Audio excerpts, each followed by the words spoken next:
Hi, this is Linda with Overbrook Quilt Connection, and this is a demo of how to make block 7 of the Illusion Sampler Quilt. The first thing we do are 4 patches. So super easy. You're doing little squares. They don't have you strip piece because each one, you're just doing 2 of this kind with the teal and the background number 2, and 2 with the purple and background number 2, and then 1 that is a mixture of the 2. Your squares are 2.5 inches.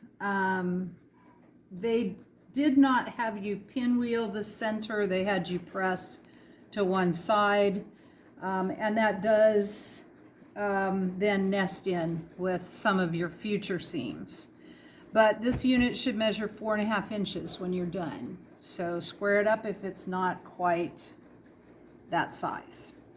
All right, the next thing we do then is make units that are going to look like this. And you start with a big square of background number 2. You're cutting it in on both diagonals, and they are 5.5 inch squares. Sorry, I was trying to find it in my pattern. 5.5 inch squares of fabric number 3 and background number 2. And you will cut those, as I said, on both diagonals. And then you take the triangles, and the straight of grain edge, which is your long edge, will be on the 2 outside edges. So you'll sew that together and then press it towards the dark. And then you will add on a triangle of the blue, which I believe it's 4 7/8, but no, 5 by 5, a 5 inch square. Okay, and you'll cut it on the diagonal once. So these 2 outside edges are straight of grain. And what I do on a unit like this, since you've got bias on both of these edges, it's possible to kind of torque it a little bit when you're pressing it and get it a little smiley or a little frowny. I usually will line that kind of a unit up on the outside edges, but as you can tell, these triangles, the 2 triangles you sewed originally, are a little bit oversized for the other triangles. So in this case, I did go ahead and match up my cut edges, but I tried to make sure that the point was right on that seam line so I could tell that it was centered on the other piece. So I sewed that seam. As you can tell, it's going to need to be squared up. Give me just a minute. I'm going to sew this one, and then we'll press them, and then we'll square up both of them. I'm going to press towards the blue. All right, we're going to square up this unit, and I'm going to line up my diagonal on the seam line like you would any other time. And you can see I'm quite a bit bigger. I'm going for 4.5 inches, and as you can see, it's quite a bit bigger than that. I'm going to move my ruler down to where the 45 is on my seam line, but I also, and as you can see, there's quite a bit more on these 2 sides than there is on the blue. I'm also lining up my 4.5 inches right on that seam. So all my reference points are good. I am outside 4.5 inches everywhere, so I'm gonna open my cutter first, and I'm gonna cut both of those sides. Okay, then to do my other 2 sides is just like normal, except once again I'm going to make sure that my it's right on that point where the 4.5 inches is. So let me get it You know, of course, when you try and do stuff on camera, it never works like you think it's going to, but...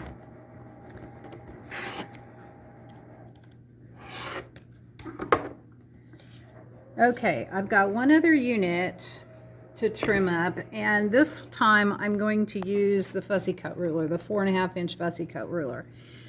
And as you can see, it's got lines that go both ways. And a lot of people, a lot of our customers already own this ruler, so just in case, I thought I'd show you it's another opportunity to use it.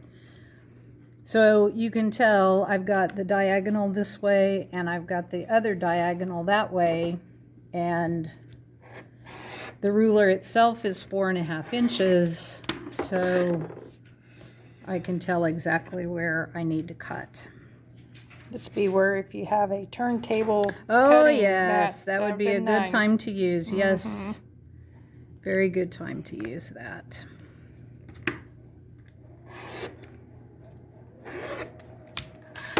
Okay, so we're all squared up. The next step on this then is going to be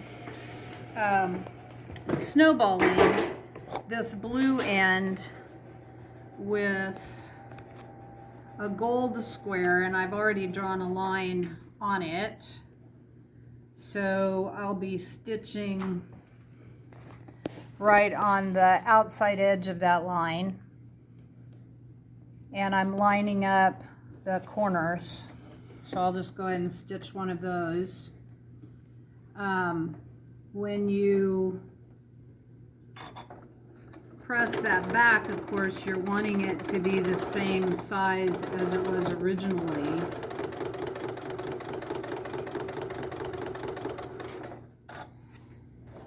So let me just finger press that back, and you can see that matches up with the original edge really well. All right, so I'll be trimming that off, and I'll do the other one. I'll come back and show you how we construct because we're ready to put the block together at this point. So I'll come back and we'll show you how to do that. Okay, we're back to, I'll show you, this is how the block is laid out. You have your purple in a chain going one way and your green in a chain going the other. And then the units that we just finished, the background with the white goes on the outside edge, which gives you a gold kind of almost like a friendship star in the center. And then of course everything is just kind of swirling around. I've got the top row completed. I'll go ahead and finish the other 2 rows, put the block together, come back and show you the completed block. Okay. Here's our center, or our 12.5-inch part of the block, and as you can tell, we've got both diagonals, the purple diagonal and the teal diagonal, and then I did not try to match these points here. They kind of naturally did, but there's a whole lot going on in here, and I didn't really worry about trying to match that. But if you're lucky enough that they do, then that's just kind of a bonus. All right, then we've got the accent strips, and those are appliquing. The first one is appliquing the circles like we did in month 2. And I debated about showing you the applique again, and I'm not going to, because you can always refer back to month 2, but I'm going to kind of review a little bit of what we did. The circle size was 2 1/4, and if you made a template last time and still have it, you can certainly reuse that. I had a cup that had the right size bottom, so that's what I used to trace around. So if you did that last time, hopefully you still have the cup or the plate or the jar lid or whatever that you used last time. But you will be doing 3 gray ones out of background 3, and then 2 of the of colors. And let's just pause there for a second. All right, we're back, and I'm just going to refresh how we centered the circle up on the square. So I took the square and folded it in fourths and finger pressed it.